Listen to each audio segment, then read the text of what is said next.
За сайн мэцгаана сонсогчдоо. Тэгэхээр Октийн подкастын за зуны амралт дуусаад шинэ дугаар эхэлж байна. Тэгэхээр энэ дугаартаа холын сонин сайхан ихтэй зочныг подкастт орж оролцуулах гэж байна. Тэгэхээр Парис 2024 Олимпийн наадамд усан сэлтийн төрөлд амжилттай оролцсон. За усан сэлтийн тамирчин олон улсын хэмжээний мастер Инх Хүслэн маань холбогдоод байна. За сайн уу Инх Хүслээ? Юун төрөнд баяр хүргье. Сайн байцгаана уу, баярлалаа. Тэгээд ямар ч гэсэн 2 дахь олимпиадад амжилттай оролцоод дууссан байна. Тэгээд бүгдэнд энэ өдрийн мэндийг хүргэе. Олимпийн наадмын нээлт жишээлх юм бол ямар байсан бэ те? Ер нь ингээд ийм онцлог шинэлэг зүйлүүд аягүй олон байх шиг санагдсан одоо зурагтын зүйлээс үзсэн хүний хувьд. Нээлтийн хувьд би болохоор нээлтэнд оролцоогүй. Гэхдээ бас зурагтаар ингээд үзэхэд аягүй гоё болж исэн. Заваар яваад. Гэтэ бас яг миний бодсноор яг Токиогийн олимпиад би яг нээлтэнд оролцож исэн. Тэгэхэд ингээ гоё стадионоор алхаад чигсаад явж исэн. Энэ удаа завин дээр исэн нь яг ингээд манай нөгөө Монголын хувцас аягүй гоё исэн шүү дээ. Тэрийг яг гоё ингээ харуулж чадаагүй юм болоо гэж бодсон. Тэрнээс бол бусдаар нээлт аягүй гоё болсон.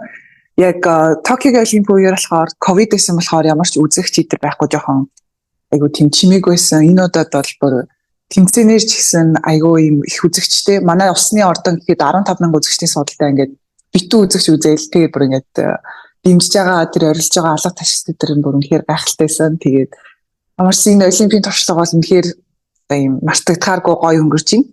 Энэ жилийн хувьд бол бас нэлээд одоо гол зам ихтэй байгаа шүү дээ. Амжилтаа ямар ч та захиулчихсан байгаа.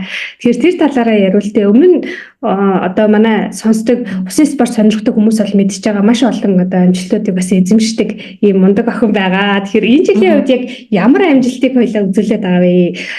Өсвөр насны хүмүүсээс зарим мэдхгүй гэж магадгүй шүү дээ. Тэгэхээр хоёлаа гоё тайлбарлаад яриул. За дэлгэрэнгүй ярих юм бол би яг Таиландд бэлтгэлгээд яг 2 жил болоод одоо дэглүүгээ буцаж байгаа. Тэгээд анх Таиланд явах юм одоо яг ингэж жишээ хамбал миний яг 200 метрийн өргөр далах сэлэлтээр би яг 2 минут 9 секундтай оролцдог гэсэн. Тэгэхээр одоо би сая минут 59 секундээр орсон. Тэгэхээр яг 2 жилийн хугацаанд 10 секундыг бол ахиулж чадсан. Энэ бол маш одоо том амжилт ахиц гэж хэлж байна. Тэгээд 2 минутаас би яг 2 минут 2 секунд 2 минут 1 секунд гэдэг яг сүүлийн 2 жилд бол яг тэрийг ингээд бариад яваадсан. Ерөөсө 2 минутаас дотгошоор чадахгүй байгаадсан их чанга одоо босго байсан миний хувьд. Би ямар ч гэсэн энэ том наадамд тэгээд тэр өөрийнхөө босгыг даваад ингээд цагаа биелүүлсэнд бол маш их баяртай байгаа. Усын спортыг сайн мэдхгүй хүмүүс юу агаадсан зарим нэг ингээд фэйсбүүк дээр байгаа сэтгэлдлүүдийг харахаар би нөгөө нэг ярилцлаган дээр 2 минутаас татгшоо орох бол миний зорилго гэж ярьсан байсан байхгүй юу. Тэрийг хүмүүс юу яасан бэлээ. Ялах чинь чиний зорилго биш юм уу? Яагаад 2 минутаас зөвхөн татгшоо орох гэдэг юм гээд. Тэр хүмүүст одоо ингэж яг тайлбарлаад хэлэх юм бол яг одоо миний цагийн прогресс гэж бас яг байгаа. Би яг өөрийнхөө яг аль цагт одоогийн яг өөрийнхөө биеийн одоо сэтгэлийн нөхцөл байдлаар яг аль цагийг явж чадах вэ гэдэг би өөрөө аягүй сайн мэдчихэж байгаа байхгүй юу. Тэгэхээр ер нь бол мэдээж хүн болгонд ялах хүсэж байгаа шүү дээ. Тэгээд сая гэхэд олимпийн авраг болсон нь минут 53 секундтэй явж байгаа байхгүй юу. Тэгэхээр ер нь бол яг мэдээж бол би тэр хэмжээнд хүрэх арай болоогүй. Тэгээ ямар ч гэсэн өөрийнхөө хувьд ингэж яг алхамаар цагаа ингэж тооцоолоо дахиад явна гэсэн зорилго бол байгаа. Ямар ч гэсэн ингэж зорилгоо баг тодорхойлоод тэрэндээ бас ингэж хүрээд яваад байгаа даа. Айгүй өөртөө сэтгэл хангалуун байгаа. Тэгэхээр хүмүүс маань ч гэсэн тэрийг бас айгүй сайн ойлгоорой гэж хүсэж байна. Тэнцээтэй өдөр ер нь жишээлбэл тамирчин хүнд яг юу мэдэгддэм бэ те яг за тэнцээ яг ингэж болсон гэд бидэрт нэг нүдэнд харагдал сайхан яриул юу яг вэ? Нүдэнд харагддаг шиг. Би яг тэмцээний өрчин бол гайг байсан сандраг өөрөөсөө тэгээд айгуу сайн унтаж амарсан. Тэгээд өглөө бас яг айгуу тийм ямар ч тийм цэцлуутай бол сэрээгүй айгуу гоё сэрсэн. Тэгээд гоё сэрээд хүүтэн шүршүрт ороод бие бэлдээд тэгээ яг ингээд цайгаа уугаад хэлсэн чинь жоохон ингээд гидсэн болоод нэг сандардаг штеп. Нэг нөгөө butterfly гэж ярьдаг штеп гидсэн ингээд гоё сандраллыг тиймэрхүү байсан. Тэгээл автоос нь цугаал яваад бассейн дээр очсон чинь нөгөө хүмүүс бас ингээд цуглараад аягүй их тамирчид ирээд хадаатай гэж хэлж байгаа штеп. Тэрийг хасан чинь бас ингээд жоохон сандарч эхлээд тэгээл аль болох өөрийгөө 50 байлгахыг хичээсэн. Тэгээ яг ус руу ороод ингээд би хаалт хийгээд эхэлсэн чинь ер нь бол аягүй ингээд тайвшраад эхэлсэн. Яг ингээ усаа мэдрээд халаалт ч гэсэн миний хувьд аягүй сайн таарсан. Бэлтгэлээр аягүй өөртөө итгэлтэйсэн. Тэгээд хувцас олчоод яг ингээд call room буюу одоо ингээ тамирчид цуглараад тэгээд цаашаа тэмцээний бисэнэг ордог. Тэр хэсэгт нь очсон чинь ерөөсөө ингээд сандрал байхгүй болсон. Ерөөсөө ингээд зүгээр болсон. Аюу сонио би өөр ингээд айхад за одоо ингээд сандрахгүй байж байгаа л уралдчих юм байна гэж бодоод тэгэл яг ингээд студио руу орсон чинь хүмүүс ингээд орлоо аймаг гоё ялга ташаал аюу гоёсан. Тэгэл оролцсон гоё уралдаад дууссан. Тэгээд ямар тааж ингээд яг сандарч ирсэн бассейн руу орсон чинь зүгээр болсон. Тэгэхээр тэр бас аюу сайн давуу тал байсан гэж магадгүй. Яг хитрхи сандраад ах юм бол бас ингээд магадгүй паникнд ороод ямар нэг алдаа гаргах байсан гэж магадгүй. Өөрийнхөө амжилтыг ахиулсны дараа чамд ямар мэдрэмж төрсөн бэ те? Зарим хүмүүсийн хувьд бол хэлж штэ заавал ингээд төрүүлэх ёстой юм шиг те. Гэтэл олимпич өөрөө бас тамирчин болгоны хувьд одоо өсвөлттэй, дэвшилт тэгээ бас өөр зүйлийг авчирдаг ийм наадам болов гэж би хувьдаа бодож байгаа байхгүй. Тэгэхээр чиний хувьд ямар байсан бэ? Би яг цагаан хараад минут 59 гээд яг харчаад за ашгүй 2 минутаас дотгошоо байна гэж яг хэсэгхэн зур бодсноо. Би яг бас минут 58 секунд руу ингээд орох надад би өөртөө аягүй ихтэйсэн. Тэгээд яг минут 58 биш гэдгийг хараад жоохон сэтгэл дундуур байсан. Гэхдээ бас ямар ч тааж цагаа ахуулсан болохоор дэжгүй байсан. Тэгээд олимп гэдэг бол ер нь одоо маш олон одоо ингээд зүйлийг сурч авч болно гэж боддог. Яг гэвэл чинь дэлхийн аваргаас өөр дэлхийн аварга гэх юм бол бид нар зөвхөн усныхаа тамирчтай л хамт байдаг.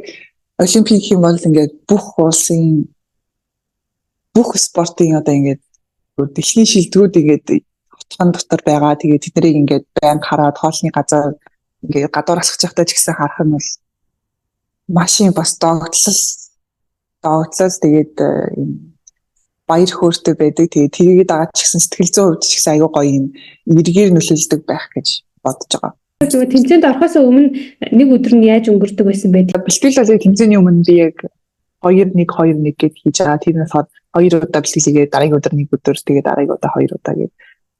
Тэгээд 2 бэлтгэлтэй байх юм бол өглөө эрт бас очиод нэг 7-8 цагийн үед бассейн дээр очиод сэлчээд нэг цаг л сэлнэ.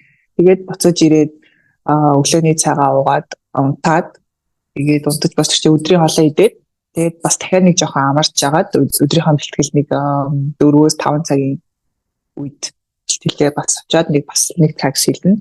Ер нь бол тэмцээнд төхөд эхлэхээр айгүй их амрах хэвээр. Ерөөсөө л амрах хэвээр. Чи өөрийгөө ядрах хэсэг байдаг. Тэгээд усандаа зүгээр очиж усандаа дасах хэвээр. Тэгээд мэдээж хөнгөн урдныхаа одоо урдаа алдахгүй тул мэдээж бага хэмжээний урдны дасгалууд хийн.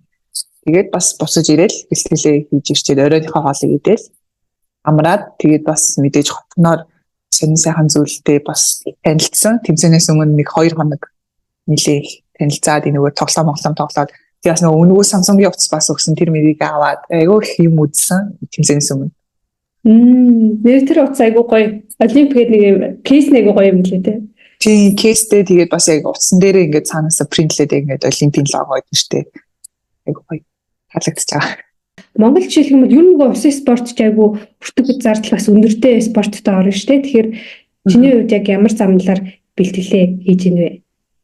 За дэлхийн усын спортын холбоонд ингээд хөгжиж байгаа орнуудад тамирчид нь ингээд бэлтгэл хийх боломжийг олгодог.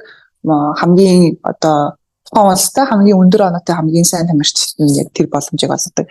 Би тэгээ яг 2 жилийн өмнө тэрэнд аппликейшн өгөөд тэнцэжсэн.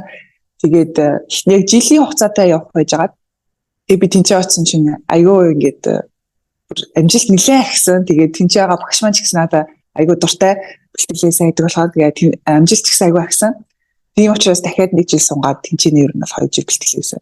Тэгээд энэ тэтгэлэгт нь яг юу хамрагддаг вэ гэхээр одоо би тийм Таиланд очиж бэлтгэл хийхэд надаас ямар ч мөнгө гарахгүй. Ингээд бэлтгэлийн бааз тэнд байрлах байр хоол гээд бүгдийн одоо тэтгэлэг дотор нь орсон байдаг. Тэгээд зүгээр хэрвээ би өөрөө ингээд гадуур дотор гарах юм бол миний зүгээр хэрэглээний мөнгө бас надаас гарна. Тэрнээс бусдаар бол ямар ч асуудал байхгүй. Хэрвээ Монголдоо ингээд бэлтгэл хийх юм бол нэгдүгээрт биднэрт бассейн байхгүй 50 метрийн. Тэгээд олдож байгаа 25 метрийн бассейн бас айгүй жижиг 3хан замтай. Тэр бол ямар ч стандартын одоо бассейн биш. Тэгээд нэг орохдоо бид нар ч бас айгүй олуулсан ордог. Тэгээд бассейн дээр бас бахарцгүй.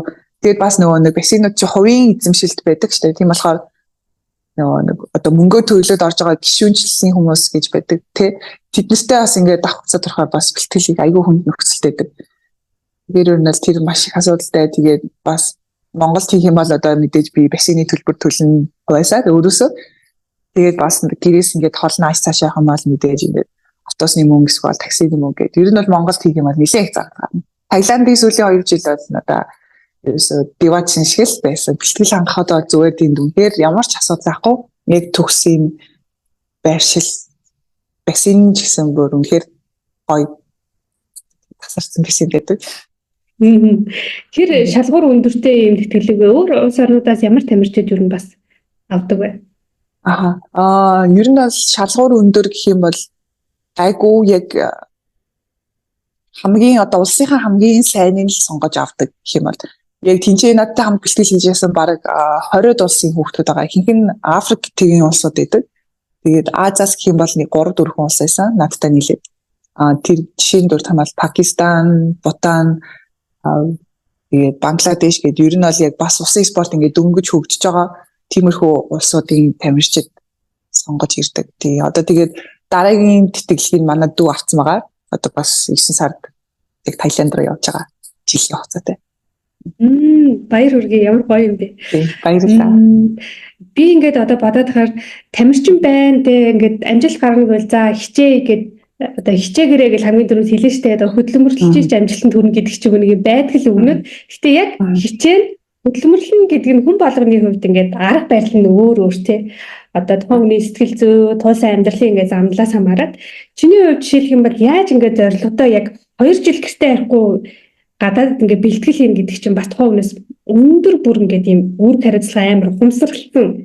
Тэгээ өөртөө ингээд аюу юм зорилго тавиад ингээд тэрийг яг тууштай фокус алдахгүй явна гэдэг бас аюу мундаг чанар шиг миний хувьд ингээд санагдаж байгаа. Тэр чи яаж тэр тасгал сургуультай те яг ингээд анхаарлаа өөр юмд хандуулахгүйгээр те сэтгэл зүгээрээ унахгүйгээр тэр бүгдийг яг ингээд нэг зорилгын төлөө ингээд явж байна. Чиний нөө хаа юу вэ гэвэл юу гэж хариулна. Би бол ер нь бол багасаа яг нэг тийм жоохон шартай хүүхэд байсан. Айлын том байсан болохоор ер нь бол бас нэлээд багасаа тэгэл дүү мөгийнхаа хоолмолыг хийгээд хэлсэн. Ер нь бол нэлээд бие даасан гэж өөрийгөө боддог. Тэгээд манай аав ээж хоёр ч гэсэн ер нь нэлээд хатуу чанга хүмүүс байдаг. Намайг ерөөсөө ичтэйшээ гаргадгүй. Одоо ч гэсэн би ингээд насанд хүрсэн ч гэсэн бас ер нь бол нэлээд бүх зүйл ингээд чанга байдаг. Тийм учраас бас нөлөөсөн байж магадгүй. Тэрнээс гадна би ингээд яг нэг тийм аливаа юм яг эцсийн үзчмээр санагдаад байдаг байхгүй ихлүүлсэн юмнийхаа. Тийм учраас бас ингээд өдөө хүртэл бас яг эцсийн үзег байгаа болохоор ингээд яваад байгаа гэж магадгүй. Гэтэ мэдээж надад бууж явах үе зөндөө байсан. Яг жишээ ярих юм бол яг 4 сард би нөгөө нэг Таиландын улсын аварга шалгуулах тэмцээн ер нь бас олимпиад болох маш том чухал тэмцээн байсан. Тэгээд тэр тэмцээнд би бас яг тухайн үед бас 2 минутаас тогтоож орчин гэдээ бүр ингээд айгүй ихтэлтэйсэн. Тэгээд би яг 2 минут 0000 явсан байхгүй юу. Ингээд дойлн хүртэл 00. Тэгээл би тэрийг харчаад бүр амар их үйлсэн. Бараг 3 хоног ер нь тасралтгүй ингээд тэрийг бодох юм бол өглөөд исэн. Тэгээд тэр үед бол нэлээд хэцүүсэн. Би тэгээд тэр тэмцээнээс ингээд бараг 3-7 хоног надад шаардлагцээ ингээд буцаад сэтгэл зүгээ өргөөд буцаад яг бэлтгэлийн химнэлд орох гэж тэгээд тэр үед маань багш маань ч гэсэн ер нь намайг аягүй сайн ойлгосон, дэмжсэн. Намайг ингээд хэцүү байгаад хам бол надад аягүй их ярилцдаг байсан. Тэгэхээр мэдээж яг тэр юу вэ яг юу гэж хэлэх гээд байна гэхээр мэдээж одоо хүн болгонд хэцүү үе байдаг байхгүй юу? Бүр үгүйсээ угаасаа байдаг. Энэ олимпийн аргуудад ч гэсэн мэдээж байгаа. Яг тэр үед нь яг ингээд сайн ойлгодог, дэмждэг хүмүүстэйгээ ярилцах нь аягүй чухал юм шиг санагддаг. Хүн гэдэг чинь одоо тэгэл өөрө сэтгэлийн амтан гэл хүмүүс яддаг штэ. Тэр болохоор яг оргуу үг биш ахгүй аюу өнө сэтгэл чинь л ингээд яг доктортай тайван яг зорилгоо мэддэг байх юм бол ингээд хичээн гэдэг чинь цаанаасаа ингээд өөрөө арчдаг зүйл ахгүй. Тэгээд заавал ингээд өөрөө эсвэл дургуйч байх юм болов магадгүй тэгээд дургуй ахт нь л ингээд хичээ гэл эргэн тойрны хүмүүс нь хэлээд хамаал яаж ч ингээд биеийн хичээгээд байдаг сэтгэл нь ингээд явахгүй болохоор мэдээж ямар нэг ахиц юм амжилт ер нь бол гарахгүй. Тэгэхээр ер нь бол мэдээж яг өөрийнхөө дуртай зүйлийг мэдээж олох хэрэгтэй. Тэгээд үнэхээр дуртай бүр ингээд биеийн зүйлийг хүсэж ингээд үнэхээр хүсэх юм бол одоо тэр нөгөө нэг арга чарга нь бол олдон яаж хийж яагаад тэгээд тэгэхээр бол хичээ гэхээсээ илүү яг өөрийнхөө дуртай зүйлийг хэлээд олоорой гэж хотоодаас хэлмээр байна. Одоо чи яг тэр нэг сарын 3-7 хоногийн хугацаанд ингээд бүр ингээд даун болоод бүр ингээд шантарсан гэж байна шүү дээ. Тэгээд тэр хугацаанд чи яг юм одоо ямар үе шатуудыг тоолоод тэр зүйлээ ингээд давж гарсан байдаг. За тэр үе шат юм бол за ер нь бол тэгээд яг тэр тэмцээнд дуусаад би барыг бичлэгээ ингээд өдөржингөөл үзсэн. Бүр ингээд үзэл цаг ороод 2:00-ийн харахаар бүр ингээд нөлмөс сэлнээр аюу хэцүүсэн. Тэгэл багштайгаа бас аюу ядалцсан. Бэлтгэлээ одоо яаж хийвэл яг 2 минутаас орох юм болоо гэл. Тэгээд бас яг тэмцээнд дуусахаар бид нар бас яг ингээд буцаад яг хүнд бэлтгэл рүү орж эхэлдэг байхгүй юу? Дахиад яг ингээд суурнасаа эхлээд тэгэл бас тэр хүнд бэлтгэлүүдийг хийгээд ингээд бүр ингээд сэтгэл санаагаар унтсан хүн чи би энэ ч гэсэн ядраад бүр өөрөөсөө явахгүй байгаа юм чинь тэгэл бүр ингээд шантраад бэлтгэлийн үеэр ингээд жоохон муухай ажиллаад бас жоохон үйлх гад ирэнгүүт тэгэл багш за гар гээл тэгэл гарч яваад өрөөндөө ороод ёо за юу л хийгээд байна да гээл тэгэл тэр үед бас ээжтэй ярьж ирсэн ер нь Монгол руу харьдаг ч юм уу гэд нэг хараад ирдэг ч юм уу гэд тэгэхээр бас нэг л харьмааргүй юм шиг бас санагдаад тэнгуут бас яг харьмааргүй гэд бодонгууд ингээд цаана бас ингээд миний бэлтгэлээ хийх хэрэгтэй гэсэн юм байгаад байгаа байхгүй юу. Тэгэл ингээд за ерөөсөө л үлдээ одоо ингээд олимпик 3 сарын дараа боллоо зүгээр л ингээд тэгсэд үлдээ гингүүд гэж бодоод тэгээ бас тэнцээ манай бэлтгэл хийдэг босод найзууд маань бас айгүй тийм гоё тэгэл намаагаас айгүй дэмжээл чи чаднаа явна гэж тэгэл бэлтгэлөө ярьж гисэн би нэг айгүй ингээд гоё хурцж өгөөл ер нь л тэнцээ ингээд босод гадаад найзуудтайгаа айгүй гоё байдаг гэсэн тэгэл бас яг ерөөсөө л босод хүмүүсийн тусламжтайгаар л би ер нь л буцаж ингээд хийм байдалд орсон гэж хэлж байна. Тэгээд ганцаараа ингээд яваад гэсэн бол тэгээд аль хэзээ орхицсан гэртэл харьцсан байсан байна.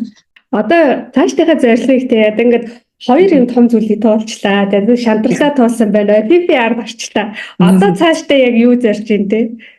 Тийм одоо ерөөсөө би яг Америкийн нэгдсэн улс руу одоо сурахаар явж байгаа. Яг 100% athletic scholarship авсан. Division 1-ийн сургууль. Тэгэхээр ер нь бол энэ бол маш том одоо миний одоо зорилготой хүрэхэд ингээд маш том гүүр нь олж өгж байгаа. Тэгээд одоо Америк руу би одоо Монголд очиод 10 онцоод буцаа Америк явах гэж байгаа. Тэгээд одоо хичээлж удахгүй эхлэн тэгээд дахиад бэлтгэлээ ингээд цаашнэр нь шинэ орчинд шинэ одоо багшийн удирдлагаар ингээд баг хамт олонч гэсэн бүх зүйлдээ өөр байх болно. Тэгээд энэ том одоо завшааныг ашиглаад ингээд 4 жилийн хугацаанд ямар ч тач өөрийн гэсэн мэрэгчлээ болоо тэгээд Лос Анжелес Олимпиад гэсэн нэг том зүйлд болох болноо л гэж бодож байгаа. За болно гэж бодож байна. За одоо ингээд өмнөх зүйлүүдээ ингээд яриад те гоё яриа өрнүүлж яхад чамд ер нь хамгийн юм дурсамжтай мөчүүд ч одоо нүсэн спортоор хичээлж яхад те ямар мөч байсан юм шиг байна. Хүн болгоно нэг өөрийнхөө мэрэгчлээ айгүй юм хайртай те тийм хүмүүс бол нэг юм ийм учраас би энэ мэрэгчлэрийг явах хэрэгтэй юм байна ч юм уу энийг нандинах хэрэгтэй юм байна гэдэг нэг юм ойлгоцсон юм дотор нь яваад байдаг шүү дээ тий. Би бас сэтгүүлчийн мэрэгжил бүр үнэхээр дуртай. Угаасаа сэтгүүлчээ зөөр хийхгүй гэж боддог төрөл юм баггүй. Тэр чамд бас угаасаа яг ийм гоё зорилгоо тодорхойлсон байгаа юм чинь чам за усын спорт яг одоо шиг чи тэр спорттойгоо холбогддог нэг зүйл байдаг ч юм уу тий. Нэг юм нандин юм байгаа болоо гэж би бодоод байгаа байхгүй. Чи зөв бүр тэрийг ухаж гаргаж ирээд яриач гэвэл ямар дурсаж бид нартай хуваалцахаар ерөөсөө яг нэг л юм ямар тод санагддаг. Би болохоор 2013 он гэдэг чинь. Тийм 2013 он би яг нэг жил тэсэлт сураад яг бэлтгэлийгээ нэг жил гарan болж исэн. Тэгээ яг 2013 оны улсын аваргаар би ерөөсөө ямар ч медаль аваагүй. Тэгээд яг тэр үед угаасаа миний үеийн яг миний насны яг надтай ч 102-оос 3-4 охин бүр ингээд тэр үедээ Монголын хамгийн шилдэг тамирчид байсан. За би тэр үед болохоор ямар ч медаль аваагүй. Тэгээ яг нэг бөөхөөс илт манай багаас гарах хэрэгтэйсэн баггүй. Хэрвээ тэр бөөхөөс илтэнд ингээд ороод гарах юм бол би яг нэг хүрэл медаль ч юм авах боломжтойсэн. Манай баг яг медаль авахаар тийм позишнд байсан баггүй. Тэгсэн чинь яг манай багийн нэг ихч маань юу агаад биеийн өвдөд ерөөсө халуураад тэгээ ерөөсө тэр бөөхөнд гараагүй. Тэгээл нөгөө жоох охин ч яах вэ? Медаль авах гэсэн ганцхан төрөлдөө гарч чадахгүй болсон. Тэгээл бүр уйлаад хэрвээ чи ястаа сэтгэл санаагаар унаад ястаа амьдрал дуусах байгаа юм шиг л аашлаадсэн. Тэгээл тэр үед яг тэгээл хэлжсэн.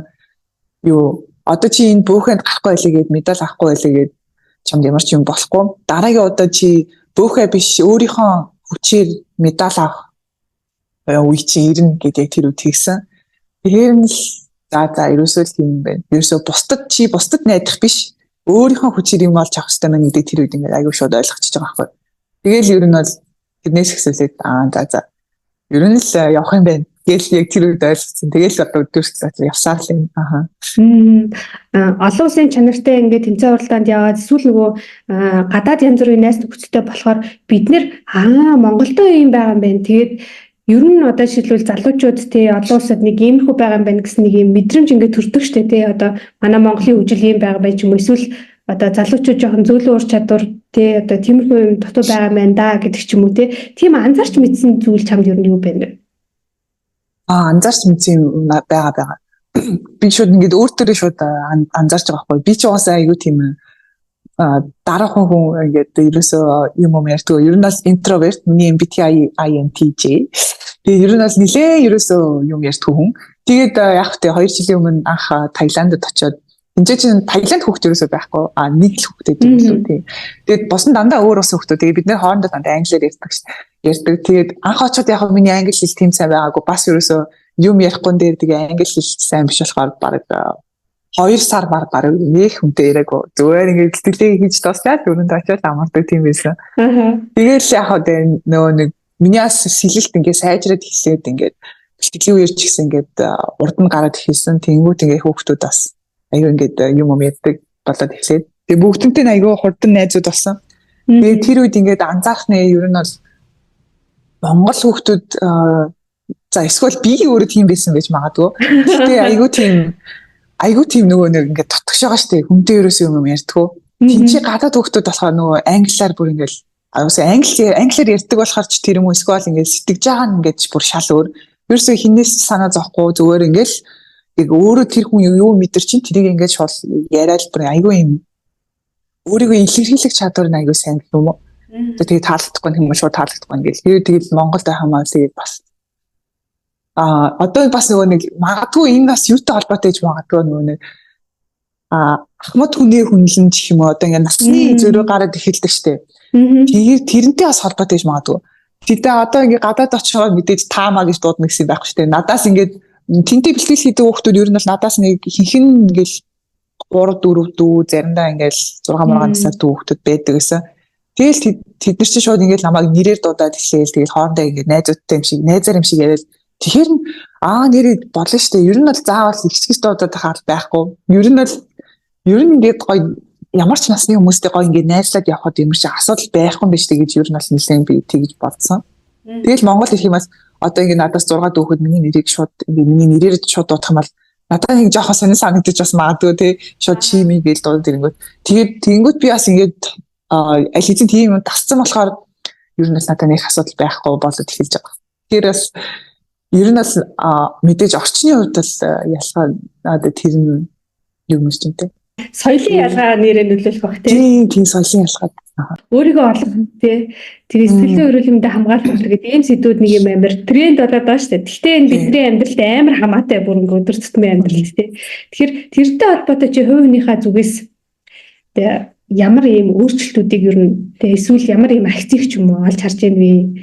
Одоо жишээлх юм зорилго нь том байх тусмаа хүн тэдгэрийг айгүй хурдан ойлгодог, ухаардаг юм шиг ажиглагдаад байгаа байхгүй надаа. Тэгэхээр чиний хувьд ямар байсан бэ?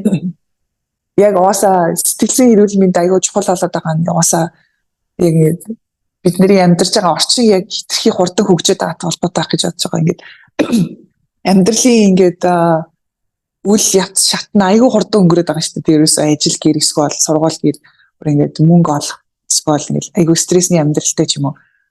Тэрнээс дагаад ирэнгүүт хүний ингээд сэтгэл зүй шууд ингээд айгүй стресст ороод тэрийгээ давж чадахгүй эсвэл тэгээ нойргоодл гэл айгүй бол юм сөрөг нөлөө гараад ирж байгаа.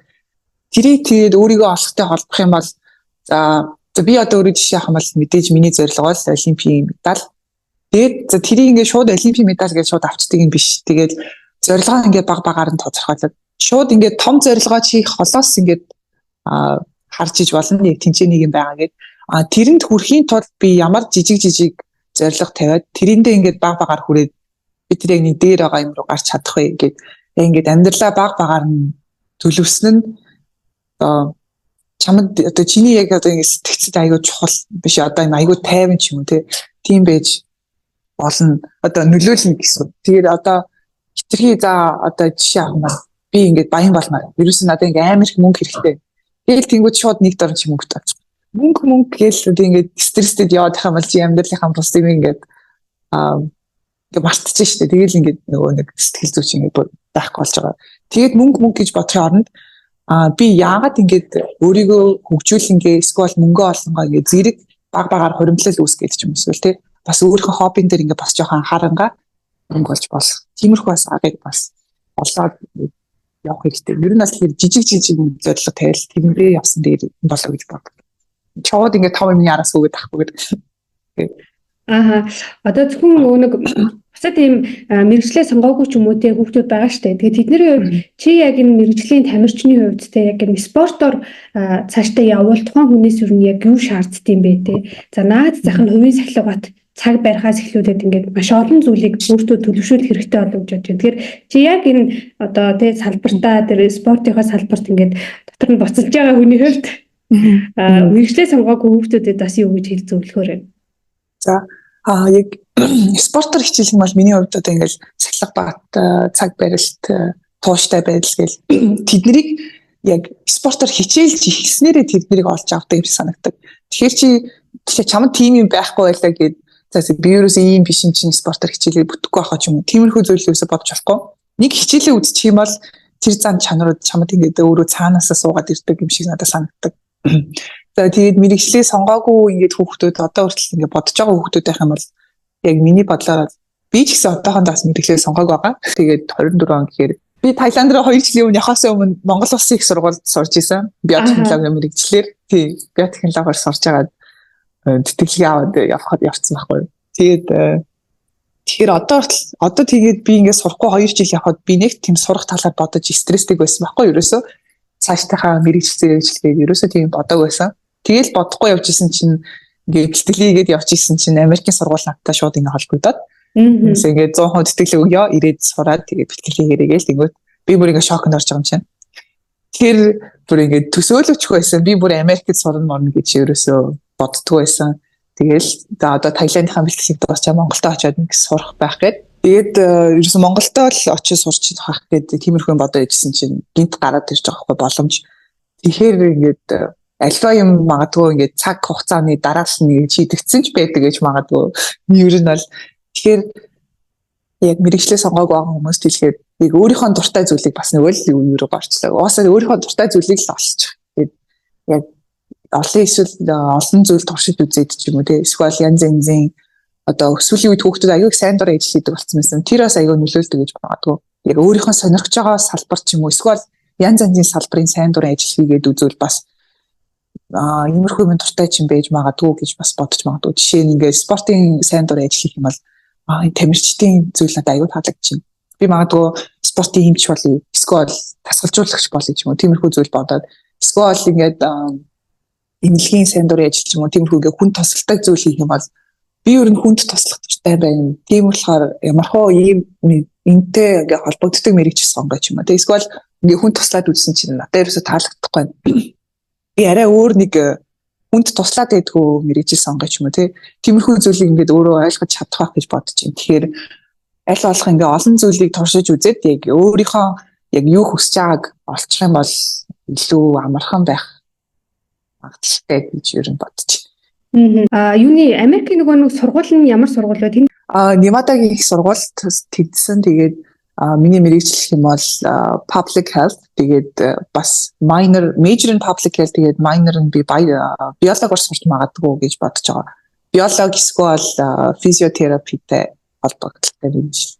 Ер нь бас спорттойгоо нэлээд холбоод суралцъя гэж бодлоо. Олимпийн түүний сайн сайхнаас хуваалцвал бас өөр ямар сайн сайхан байна вэ тий. Юу нь тамирчид бас нэг улс улсынхаа пинүүдийн хоорондоо солилцоод тэргээ аяга бас бичлэг болоод гоё хийсэн байсан шүү дээ. Та хэд өөр гоё ярьчихаар сайн сайхан хоб базах юм юу байна вэ? За. Миний хувьд гэх юм бол тий аяга гоё би бас нэлээд улстай солилцсон. Бас ер нь бол солих пинүүд гэсэн үлдсэн байгаа. Гэхдээ солихэр заримдаа ичээд идэв юм мэдгүй амар яг тухайн өдрийнхөө сэтгэл санааны байдлаас хамаарал ичгүй яах юм бол өөртөө ихтэй хайцсан юм шууд асуугаа солио явчихна. Тэгээ манай Монголын бусад баг тамирчид ч гэсэн бас айгүй чимхий юм шиг байгаамаа. Ерөөсөө пинес солихгүй байгаа гэд тэгээдсэн. Тэгээд ер нь бол бас нэлээд асуудалтай. Ер нь бол чимхий байдлаас л бас салах хэрэгтэй юм шиг байгаа. Миний хувьд өөртөө юу лээ Бразилийн нэг усан сэллэгч имэгтэй юу найз залуутайгаа хотгоноос гарч зугаалж явж байгаад баригдаад тэгээд уучлалтгүй байгаагүй юм шиг байлээ. Нөгөө нэг олимпийн орооноосоо тэгээд хөөгдсөн нутаг бутагдсан. Тэр бол хаттай ч юм. Тэг зүгээр яг гарч явж болох байсан ч гэсэн зуучлахгүй чгүй тэгээд ямарчсан тэгээд буруугаа хөлийн зөвшөөрөөг болоод хөөгдсөн мөлий. Нэг тиймэрхүү Сүнэчийн нүгэр чинь бас ихлж болж ах шиг энэ одоо зөндөө хүн байгаа юм чинь. Тийм байна. Нөгөө нээлтийн явцал дээр тэр завин дээрээс бас нэг улсын тамирч унсан байл шүү дээ. Сонсдог тийм шиг үлээ. Мэдгүй сонсоогүй унсан гэснээс бас нөгөө автобусанд air condition байхгүй амар халуун. Тэгээд нэг тамирч чинь бас ингээд зогсож явж байгаа одоо ухаатад унсан гэсэн. Амар яа. Зохиолч. Тийм байна. Олон тамирч ирж болохоор зохион байгуулалт хэцүү байдаг байх л. Харин тийм. Тэгээд бас нэг сонио сайхан гэх юм бол манай нөгөө усны цэлэлтийн бүр ингээд топ тамирчид аюу ковид тусаад байгаа. Сая одоо 100 мөлхийн мөнгө медаль авсан английн тамирчин яг ингээд уралдаад хоёрт орохдоо яг тэр үедээ ковид тест ингээд өөрөө яг медаль авсныхаа дараа тийм мэдээлэл гаргасан байсан. Тэгээд бас өөр Австралийн 2-3 тамирчин бас бүгд ковидтэй уралдаад тэгээд зарим нь төрлөө хасуулаад аюу тийм recover хийх маягтай байж байгаа юм лээ. Чиний TikTok-ыг би бас нэлээд сонирхож үзсэн. Тэгээд энэ TikTok дээр тамирчид гой бичлэгүүд хийсэн байлээ. Миний одоос чи ирсэн чи TikTok-оос зүгээр л ерөөсө Paris Olympic TikTok болсон. Тэгээд яг хамгийн тренд болоод байгаа юм нэг хоолны газар нөгөө шоколадтай маффин байгаа. Тэр маффиныг би бас зүгээр ингэ идэж байгаа бичлэг хийсэн чи айгүй хандлт авсан байсан. Тэгээд одоо бас яг Олимпийн TikTok-ийн баг яг номер 1 тренд энэ шоколадтай маффин болсон байсан. Тэгээд тамирчид гэх юм бол ингээд нэлээд том газар байлж байгаа. Тэгээд том улсуудыг ингээд бүтэн барилгаар нь аваад байлж байгаа. Америк хятад гэх юм бол баг ингээд 2 задгаа апартмент байлцсан. Монголын багийн хувьд гэх юм бол бидний яг нэг апартментийн 4-5 давхрын ингээд эзэмшээд бид тэнцээ байлж байгаа. Бас нөгөө хамгийн сонирхолтой сэдв нь Олимпийн унтж байгаа ор байсан тий. Зарим 2-3-аа өсрээд дээр нь бичлэг хийсэн. Тий.